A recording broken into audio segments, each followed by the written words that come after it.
नमस्कार, SBT news में आपका स्वागत है। पेश है 25 अक्टूबर बुधवार दोपहर 1:15 बजे राजस्थान की 15 बड़ी खबरें। इस न्यूज बुलेटिन के प्रायोजक हैं विनी केक एंड मोर। तो सबसे पहले एक नजर डालते हैं आज के हेडलाइंस पर। गहलोत ने देर रात की भाजपा विधायक सूर्यकांता से मुलाकात। कर्नाटक से सबक लेकर भाजपा ने दी वसुंधरा को अहमियत। 5 राज्यों के चुनाव के बाद फाइनल होगा सीट शेयरिंग फॉर्मूला। अजमेर में नवरात्र में हुई 77,895 रजिस्ट्री, पिछले साल से 194% अधिक।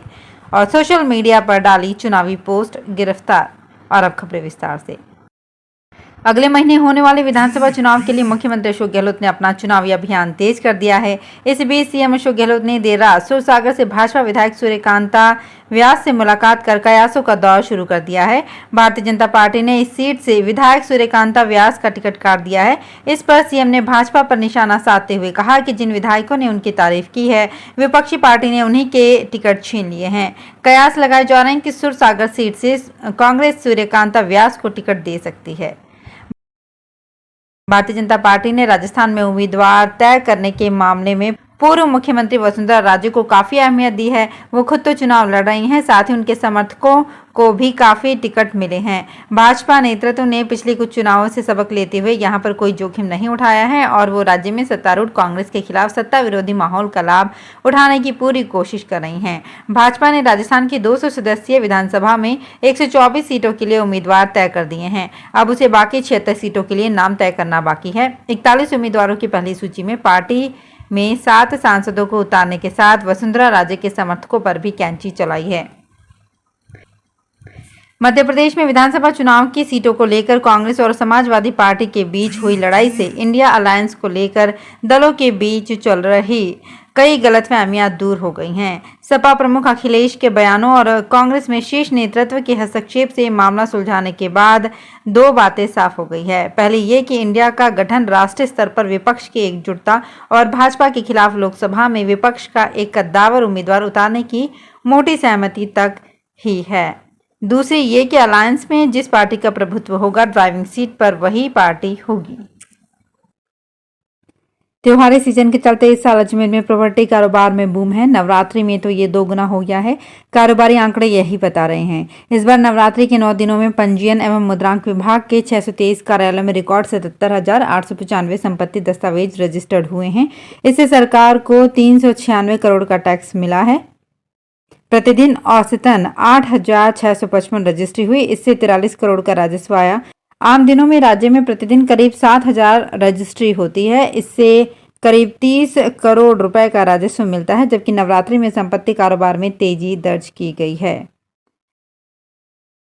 सोशल मीडिया पर चुनावी रंग में रंगे धार्मिक फोटो और पोस्ट डालने पर पुलिस ने एक युवक को गिरफ्तार कर लिया है। बीकानेर की मुक्ता प्रसाद नगर पुलिस ने इस पोस्ट को धार्मिक विद्रोह करने वाला मानते हुए कार्यवाही की है। पुलिस के अनुसार मंगलवार को मुक्ता प्रसाद थाने पर गोपनीय सूचना दी गई कि एक युवक ने सोशल मीडिया पर चुनावी प्रचार करते हुए कुछ धार्मिक फोटो सोशल मीडिया पर वायरल किए हैं। पुलिस ने जांच की तो शिव कुमार सुथार की ओर से डाली गई कुछ पोस्ट सामने आई। इस पर पुलिस ने आरोपी को गिरफ्तार कर लिया। सेंट्रल एयर क्वालिटी मैनेजमेंट की एनसीआर में डीजल जनरेटर पर पाबंदी के बाद उद्योगों में बिजली की ट्रिपिंग ने उद्यमियों की परेशानी बढ़ा दी है। जयपुर डिस्कॉम की करीब 30 से 40 साल पुरानी बिजली लाइनों और सिस्टम के कारण ट्रिपिंग से एमआईए की 900 से अधिक फैक्ट्रियों में उत्पादन प्रभावित हो रहा है। करीब 2 महीने पहले एमआईए के जीएसएस की क्षमता बढ़ाने के लिए स्वीकृत 8 मेगावाट का ट्रांसफार्मर भी डिस्कॉम नहीं लगा पाया है। अभी अलवर में 5 मेगावाट का ट्रांसफार्मर लगा है, जिस पर क्षमता से अधिक भार अधिक होने के कारण फॉल्ट अधिक हो रहे हैं। पाली जिले में सोजत की पहचान देश विदेश में मेहंदी को लेकर है, लेकिन इस विधानसभा चुनाव में सबसे ज्यादा चर्चा रिश्तेदार और ब्यूरोक्रेट्स के बीच होने वाले मुकाबले की है। 20 साल से चुनाव हार रही कांग्रेस ने पूर्व मुख्य सचिव और सीएम अशोक गहलोत की करीबी निरंजन आर्य को उतारा है। भाजपा ने शोभा चौहान को फिर से उम्मीदवार बनाया है। दोनों रिश्तेदार हैं। सीएम सलाहकार कांग्रेस के निरंजन आर्य की बहन मंजूलता भाजपा प्रत्याशी शोभा चौहान की भाभी हैं। दिलचस्प इसलिए भी है कि आर्य पूर्व आईएएस हैं, तो शोभा के पति RAS Rajesh Chauhan technical education department में जॉइंट सेक्रेटरी हैं। इस सीट पर राजपूत, जाट, सिरवी और मेघवाल समाज का बड़ा वोट बैंक है, इसलिए दोनों पार्टियों ने एससी वर्ग में एक ही जाति के दावेदारों को टिकट दिया है। 2018 के चुनाव में शोभा 32,000 वोटों से जीती थी। एआईसीसी में राजस्थान की टिकटों पर मंथन जारी है। स्क्रीनिंग कमेटी और फिर सीईसी में 106 नाम रखे गए थे, लेकिन बगैर पैनल सिंगल नामों पर राहुल गांधी ने आपत्ति की थी। उसके बाद संगठन महासचिव केसी वेणुगोपाल ने तीनों सह प्रभारियों को अगली बैठक में अपनी रिपोर्ट रखने और मुखर होकर अपनी बात कहने के निर्देश दिए हैं। इस पर तीनों संगठन सह प्रभारी वीरेंद्र राठौड़, अमृता धवन और काजी निजामुद्दीन की भूमिका अहम हो गई है। पार्टी सूत्रों के अनुसार सीईसी की पहली बैठक में आए 106 नामों से अलग अब इनसे 94 सीटों पर नाम मांगे गए हैं। तीनों इन नामों के पैनल की रिपोर्ट तैयार करने में जुटे हैं।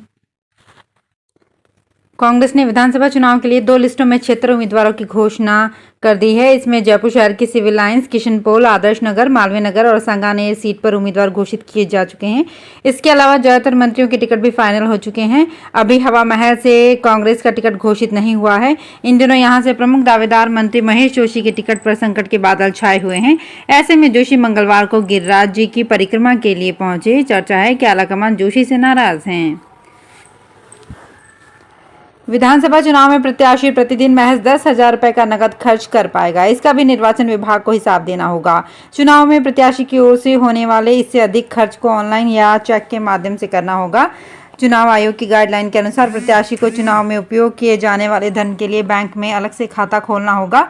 प्रत्याशी को इस खाते से चुनाव में खर्च होने वाले धन को रखना होगा और इसी में से ऑनलाइन व चेक से भुगतान करना होगा। यही नहीं, प्रत्याशी को निर्वाचन विभाग को चुनाव में खर्च किए जाने वाले धन के बारे में भी पूरी जानकारी देनी होगी।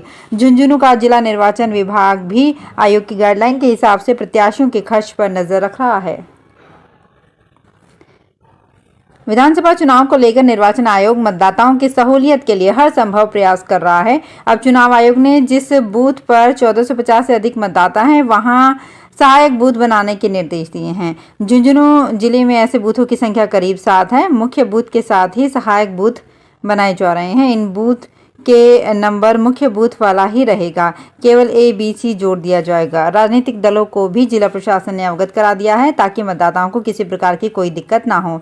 जिले की बात करें तो जनवरी तक बूथों की संख्या करीब 1730 थी, लेकिन जैसे ही आयोग के नए निर्देश मिले तो 1450 से अधिक मतदाता वाले बूथों पर सहायक बूथ आसपास में ही बनाए जा रहे हैं। विधानसभा चुनाव में अलवर जिले में 5 कैबिनेट व पूर्व मंत्री चुनावी मैदान में कूद चुके हैं। अभी आधे से अधिक टिकट घोषित होने बाकी है। दोनों मौजूदा कैबिनेट मंत्री व एक राज्य मंत्री को कांग्रेस टिकट दे चुकी है। वहीं बीजेपी ने भी अब तक एक पूर्व कैबिनेट मंत्री को थानागाजी से टिकट दिया है।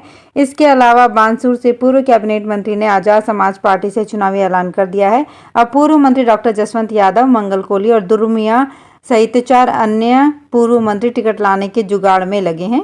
मतलब कि इस चुनाव में आधा दर्जन से अधिक पूर्व व मौजूदा मंत्री चुनाव लड़ेंगे। बहरोड, किशनगढ़, बास, कठुआ, राजगढ़ और रामगढ़ से बीजेपी कांग्रेस ने प्रत्याशी ही नहीं उतारे हैं। राजस्थान में कुछ विधानसभा सीटें ऐसी हैं जहां हर चुनाव में अक्सर उम्मीदवारों की संख्या अन्य सीटों की तुलना में ज्यादा रहती है। आदर्श नगर, किशनपोल, विद्याधर नगर, कोटपुतली, सांगानेर इनमें प्रमुख है। ये भी संयोग ही है कि ये सभी सीटें जयपुर में ही हैं। राजनीतिक विश्लेषक इसके पीछे कई कारण मानते हैं। सबसे बड़ा और रोचक कारण यह है कि इनमें कई सीटों पर विभिन्न जाति समुदायों के वोटर की संख्या लगभग बराबर है। ऐसे में यहाँ ज्यादा दावेदार होते हैं। राजस्थान में किशनपोल सीट पर सबसे कम वोटर हैं, लेकिन यहाँ भी ज्यादा उम्मीदवार किस्मत आजमाते हैं। राजस्थान चुनाव में दोनों ही पार्टियों को एक दूसरे के दो दिग्गज चेहरों ने परेशान कर दिया है। कांग्रेस को दिया कुमारी और राज्यवर्धन सिंह राठौड़, तो वहीं बीजेपी को मुख्यमंत्री गहलोत और पूर्व डिप्टी सीएम सचिन पायलट के सामने मजबूत चेहरा नहीं मिल रहा है। दोनों ही पार्टियां अंदर खाने चेहरे तलाश रही हैं, लेकिन पार्टी जिन प्रत्याशियों को लड़ाना चाह रही है वे राजी नहीं हो रहे। वहीं 2 मंत्रियों महेश जोशी और शांति धारीवाल व RTDC चेयरमैन धर्मेंद्र राठौड़ के अलावा भी 5 सीटें ऐसी है जिनको होल्ड पर रखा गया है। 5 सीटों पर गठबंधन का फैसला राहुल गांधी लेंगे। कुछ सीटें सहयोगी पार्टियों के लिए भी छोड़ी जा सकती हैं। विधानसभा चुनाव शांतिपूर्ण और निष्पक्ष संपन्न कराने को लेकर पुलिस और प्रशासन अलर्ट दिखाई दे रहा है। सवाई माधोपुर के जिला निर्वाचन अधिकारी सुरेश कुमार ओला और SP हर्षवर्धन अग्रवाला के निर्देश पर फ्लाइंग स्क्वाड टीम और पुलिस लगातार संदिग्ध राशि जब्त कर रही है। इसी कड़ी में मान टाउन थाना पुलिस ने नाकाबंदी के दौरान 2,35,000 रुपए जब्त किए हैं। मान टाउन थाना अधिकारी महेंद्र शर्मा ने बताया SP अग्रवाला के निर्देश पर आदर्श आचार संहिता की पालना को लेकर अवैध गतिविधियों पर रोकने के लिए अभियान चलाया जा रहा है। तो फिलहाल इस बुलेटिन में इतना ही, फिर हाजिर होंगे कुछ और बड़ी खबरों के साथ।